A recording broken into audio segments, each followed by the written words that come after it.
Baik, Assalamualaikum warahmatullahi wabarakatuh. Kali ini saya akan membahas tentang persiapan sebelum membuat tulisan. Nah, jadi nanti saya akan memberikan strategi-strategi atau kiat-kiat agar kita bisa lancar dalam menulis. Berbicara tentang menulis, sering ini menjadi suatu hal yang menakutkan bagi kita. Eh,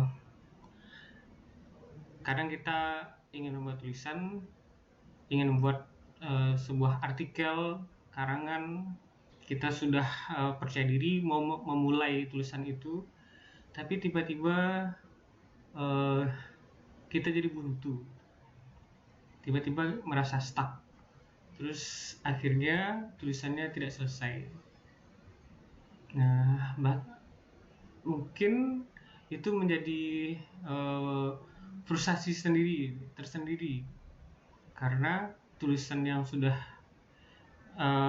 pikiran-pikiran yang ada dalam kepala kita itu tidak berhasil dituangkan dalam tulisan.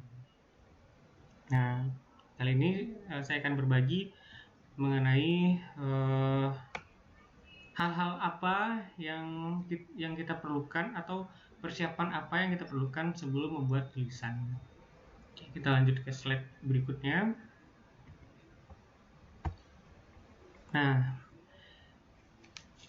ternyata hasil penelitian itu yang paling berpengaruh dalam keberhasilan menulis itu adalah self awareness seseorang. Jadi kesadaran seseorang itu tentang perilakunya ini adalah menulis.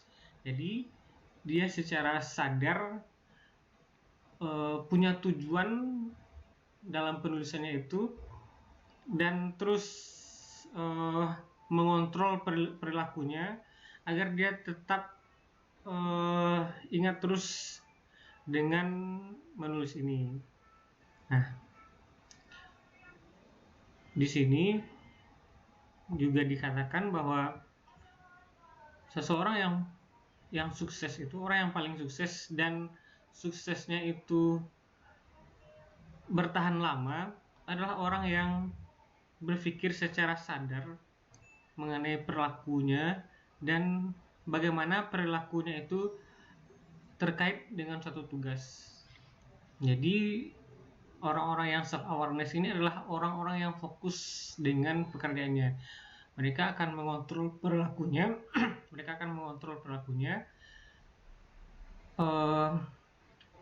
sampai pekerjaannya itu selesai. Nah, jadi dia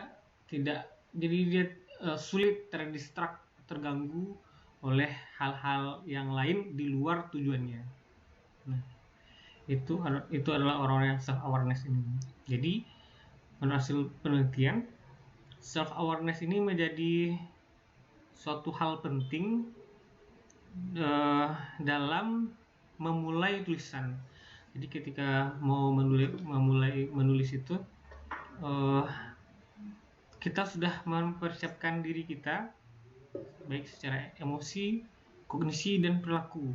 Jadi secara sadar dengan penuh kesadaran bahwa saya ingin menulis sesuatu. Nah, itu. Nah, ada beberapa strategi untuk meningkatkan self awareness kita. Nah, strategi pertama ada reminders, writing logs, dan copyright with a friend. Sekarang kita lihat satu persatu. Nah, reminders ini pengingat. Jadi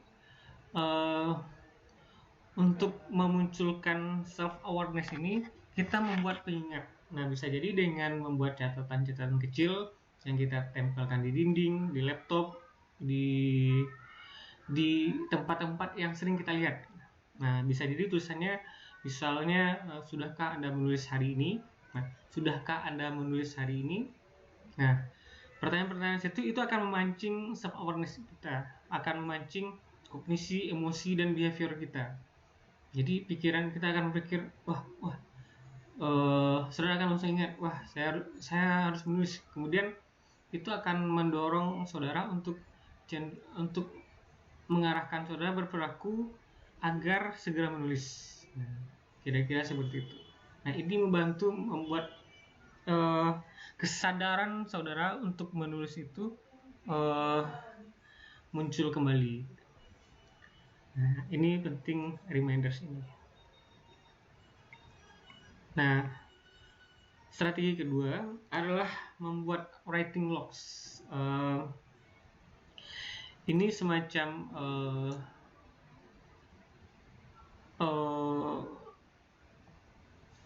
ini semacam evaluasi dari perilaku kita selama menulis.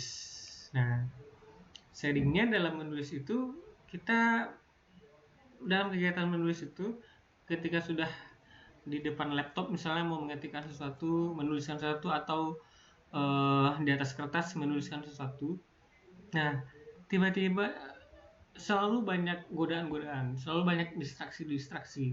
Jadi awalnya kita sudah semangat ingin menulis, tiba-tiba main HP, tiba-tiba buka internet, tiba-tiba buka YouTube.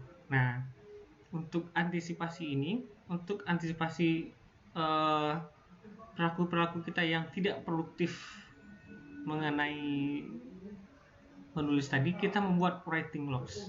Nah, strateginya misalnya ya, saudara membuat jadwal menulis. Misalnya saudara telah menetapkan bahwa saya akan menulis selama 2 jam. Jadi misalnya kalau mulai menulis dari jam 1 sampai jam 3, nah saudara sudah menetapkan bahwa saudara akan menulis 1 sampai 2 jam. Nah, tiap-tiap 6 menit dari 2 jam itu, tiap-tiap 6 menit dari 2 jam itu, saudara membuat alarm. Nah, jadi ketika 6 menit berlalu, alarm saudara berbunyi. Nah, saudara melakukan evaluasi diri. Jadi ini semacam pola pikir retrospektif. Jadi kita membuat evaluasi. Jadi selama 6 menit ini dicatat perilaku saudara yang di luar dari kegiatan menulis itu. Jadi dicatat selama 6 menit ini, selain menulis itu ngapain aja. Nah, terus setelah dicatat, mulai lagi, start lagi waktunya. Nah, 6 menit berikutnya bunyi lagi alarmnya, dicatat lagi perilakunya. Saudara akan terkejut nanti, ternyata perilaku saudara ketika menulis itu aneh-aneh. Nah, nanti silakan dicobakan sendiri. Nah, evaluasinya dari writing logs ini, saudara nanti bisa meminimalisir perilaku-perilaku yang unproduktif tadi. Jadi diantisipasi banget perilaku-perilaku yang unproduktif ini. Jadi untuk selanjutnya, saudara punya persiapan yang lebih maksimal, bahwa misalnya biar HP-nya nggak bunyi-bunyi terus, misalnya nanti saudara jauhkan HP-nya, atau hindari benar membalas pesan WA atau YouTube dan lain-lainnya itu. Nah, writing logs ini bagus untuk pemula, waktunya 6 menit untuk pemula. Nah, biasanya kalau orang-orang yang sudah bagus, udah mahir, udah lancar menulis, bagusnya dibuat jeda waktunya lebih lama lagi, misalnya 30 menit atau 40 menit. Jadi setiap 30 menit dibuat evaluasi dirinya, atau setiap 45 menit dibuat evaluasi dirinya. Nah, ini writing logs ini mampu mengembalikan kesadaran self awareness saudara mengenai menulis, mampu mengarahkan cara berpikir, kemudian mengarahkan perilaku saudara untuk menulis. Jadi bisa fokus lagi, bisa konsentrasi lagi untuk menulisnya. Nah, yang ketiga adalah bekerjasama dengan teman atau bercerita dengan teman, berdiskusi dengan teman. Penting ya untuk mendapatkan self awareness ini, kita bertanya ke teman, misalnya kamu tulisanmu sudah sampai mana, atau melihatkan tulisan kamu, atau melihatkan tulisan saudara ke teman saudara, dia mengomentari, atau saudara saling memberi komentar mengenai tulisan masing-masing. Nah, ini juga bagus untuk menaikkan lagi self awareness saudara untuk menulis. Nah, ini tiga strategi untuk meningkatkan self awareness.